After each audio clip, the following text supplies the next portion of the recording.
சேகுவேரா, அந்த பேர் நீங்கள் நிறைய கேள்விப்பட்டிருப்பீங்க. அவர் வந்து கியூபாவுடைய விடுதலைக்காக ஃபிடல் காஸ்ட்ரோவோட சேர்ந்து பயணித்த ஒரு போராளி. அவர் கியூபா மண்ணை சேர்ந்தவர் கிடையாது, ஆனால் கியூபாவுக்கு வர்றாரு. கியூபாவுக்கு வந்து அவர் ஃபிடலோட சேர்ந்து மாபெரும் போராட்டத்தை நடத்துறாரு. மக்கள் எழுச்சியை உண்டு பண்ணுறாரு. 59 நினைக்கிறேன் நான். புரட்சி உண்டு பண்ணி கியூபா ஆட்சி அமைச்சிடறாங்க. ஃபிடல் காஸ்ட்ரோ அதிபர் ஆகிறார். அதிபரான உடனே சேகுவேராவுக்கு அமைச்சர் பதவி கொடுக்குறாங்க. 6 வருஷத்தில் ஒரு அருமையான செட்டப்பை உருவாக்கிட்டு, அவர் வாழ்ந்த காலங்களே மொத்தமே 39 வருஷம் தான். 39 வயசுலேயே அவர் போயிறாரு.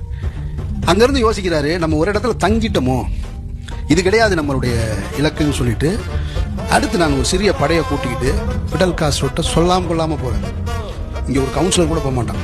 ஞாபகத்தில் வச்சுக்கணும். நீங்கள் ஒரு நாட்டுக்கு புரட்சிக்கு வித்திட்டவரில் ஒரு தளபதி, நம்பர் 2 பொசிஷனில் இருக்கிறவர், அவரை பார்த்தா அப்படி கொண்டாடுகிற மக்கள் இருக்கிற ஒரு நாட்டில் இருந்து இவர் சொன்னா விடமாட்டாரு அப்படின்னு சொல்லிட்டு ஒரு சின்ன ஒரு டீம், ஒரு போர் செய்யக்கூடிய ஒரு டீமை கூட்டிக்கிட்டு ஃபிடலுக்கு வந்து ஒரு லெட்டர் எழுதி வச்சுட்டு இடத்த காலி பண்ணி ஓடிடுறாரு. நான் இங்கே இருக்க விரும்பலை, நான் எங்கெல்லாம் அடிமைப்பட்டு கிடக்கிறாங்களோ மக்கள் அங்கெல்லாம் போய் நான் வந்து போராடி மீட்டெடுக்க வேண்டியிருக்கு, நான் காங்கோவுக்கு போறேன்னு சொல்லிட்டு சொல்லாமல் போயிடுறாரு.